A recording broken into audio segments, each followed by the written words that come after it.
penjelasan tentang likuidasi, padahal udah baca berkali-kali. Iya sama sih. Likuidasi perusahaan. Iya. Oh, aku kemarin baru nonton di channel YouTube. Ada kok penjelasannya. Ada. Iya, jelas banget. Oh, teman-teman juga masih ada yang belum ngerti. Kita lihat bareng-bareng yuk. Yuk. Hai teman-teman, kami dari kelompok 1 ingin menyajikan materi tentang likuidasi perusahaan. Nah, sebenarnya likuidasi perusahaan itu dilakukan perusahaan ketika perusahaan menderita kerugian yang cukup besar dari tahun ke tahun. Dan perusahaan itu sedang dalam kesulitan keuangan sehingga tidak dapat menutup kerugian tersebut. Oleh karena itu, perusahaan memutuskan untuk menutup perusahaannya atau melikuidasi perusahaan tersebut. Nah, di sini kelompok kami akan menyajikan ilustrasi sederhana tentang proses likuidasi perusahaan. Tapi ingat ya, ini cuma likuidasi perusahaan yang ilustrasi sederhana doang. Jadi untuk faktanya itu pasti lebih kompleks dan lebih teknis. Oke, simak ya. Selamat menyaksikan. Aduh, perusahaan rugi terus nih. Mana utang belum bayar, gaji juga masih nunggak. Terus kayaknya harus tutup aja nih perusahaannya. Tapi gimana caranya? Mungkin pengadilan dulu aja deh buat ngajuin pilot.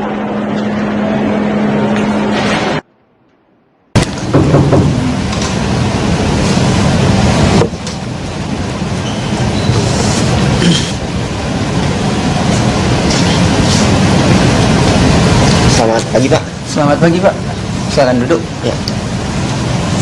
Dengan Bapak Rido dari pihak pengadilan. Iya, kalau boleh tahu dengan Bapak siapa? Saya Amin Pak, dari Direktur Eksekutif Perusahaan Amin Company. Ya. Jadi maksud saya datang ke sini untuk mengajukan proses likuidasi perusahaan kami Pak. Karena perusahaan kami beberapa tahun belakangan ini mengalami kerugian Pak. Karena dari perusahaan-perusahaan kompetitor kami itu dia sudah memiliki sistem yang sangat baik. Jadi saya merasa perusahaan kami ini lebih baik untuk melakukan likuidasi saja. Lalu apakah perusahaan Bapak sudah melakukan tahap yang diperlukan untuk melakukan likuidasi? Kami belum tahu proses tahap-tahap untuk likuidasi Pak. Mungkin kami meminta bantuan dari pengadilan supaya ini cepat selesai Pak.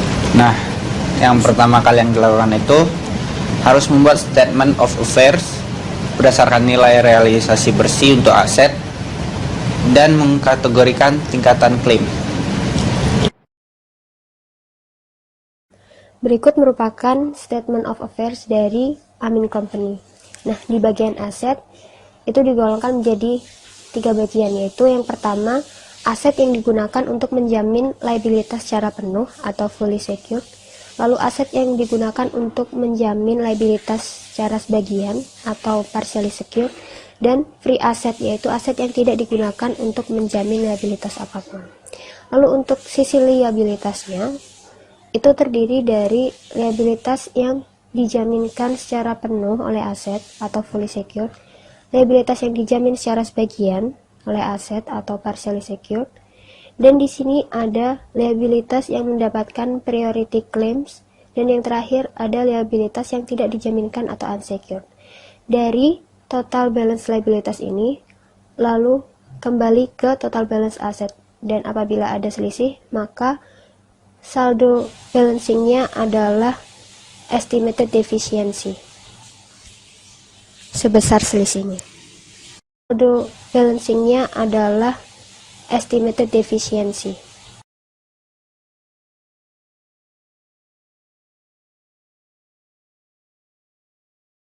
Nah, selanjutnya setelah perusahaan Anda membuat statement of affairs, kita dari pengadilan akan menunjuk seorang kurator untuk menyelesaikan proses likuidasi perusahaan Bapak.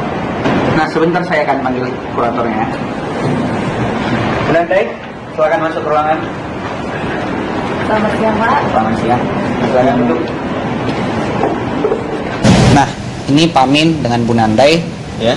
Bu Nandai adalah seorang kurator yang akan menyelesaikan urusan-urusan likuidasi perusahaan Bapak. Untuk tahap-tahap yang dibutuhkan selanjutnya, Bu Nandai akan memberitahukannya kepada Pak Amin.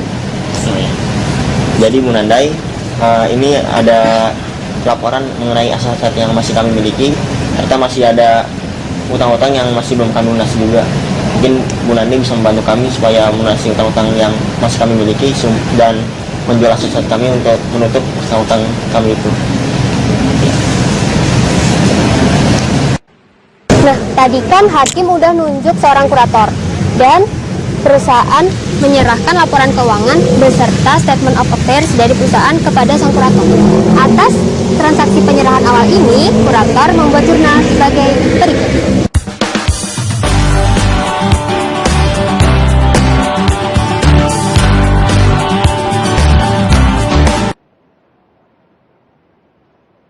Selamat siang, ini benar dengan Ibu Amel dari perusahaan Bani. Ya, jadi saya Nanda Larasati sebagai kurator dari PT Nandayu. Nah, terkait dengan proses likuidasi dari perusahaan Amin, dengan perusahaan Ibu Amel ini masih terkait utang nih, masih terlibat utang dengan perusahaan Bapak Amin. Jadi saya sebagai kurator ingin menagih utang dari Ibu tersebut. Iya Ibu. Ya, terima kasih Ibu. Selamat siang.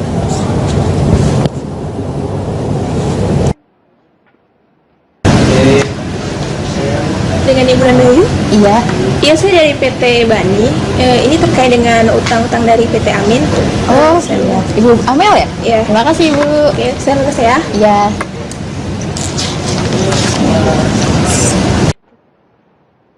Dari perusahaan Bani sudah. Sekarang dari perusahaannya Ibu Clara. Coba ditelepon dulu.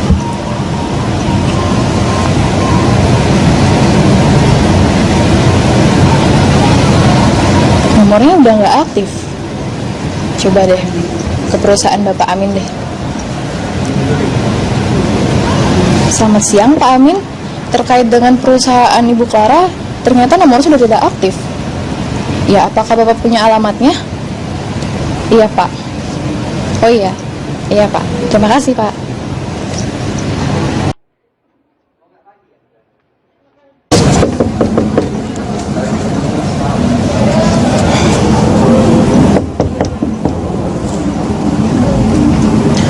Kok nggak ada yang buka-buka ya?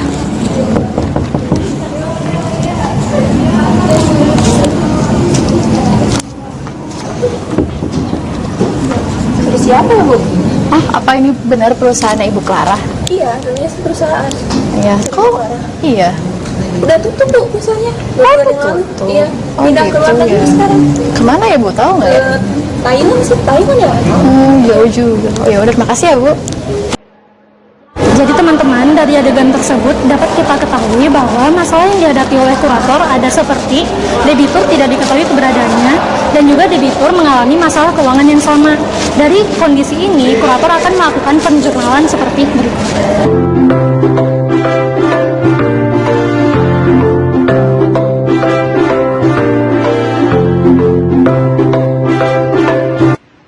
Nah, teman-teman, untuk proses penjualan aset dari perusahaan yang pilot tersebut, kurator dapat melakukannya melalui transaksi di bawah tangan ataupun melalui proses lelang. Nah, untuk kelompok kami mengilustrasikannya melalui proses lelang seperti berikut. Ya, peralatan dengan book value 60 juta rupiah. Siapa yang berminat? Ya, Ya, Bapak Amin. saya menawarkan dengan harga 40 juta. 40 juta pertama untuk Bapak Amin. Apakah ada yang lebih tinggi? Ya, Ibu Clara. 50 juta. Apakah ada yang lebih tinggi? Saya Yang mana? 55 nih. 55 juta. 55 juta. Apakah ada yang lebih tinggi lagi dari 55 juta? Saya nggak berminat. 55 juta pertama. 55 juta yang kedua. Ya, Ibu Amel, 55 juta untuk Ibu Amel. Dari transaksi lelang tersebut, kurator membuat jurnal seperti berikut.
Nah, itu tadi udah nonton kan video tentang ilustrasi sederhana mengenai proses likuidasi perusahaan.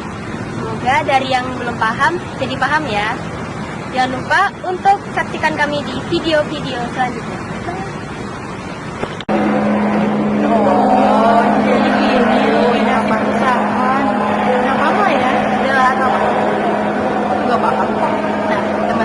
Udah pada paham kan pasti?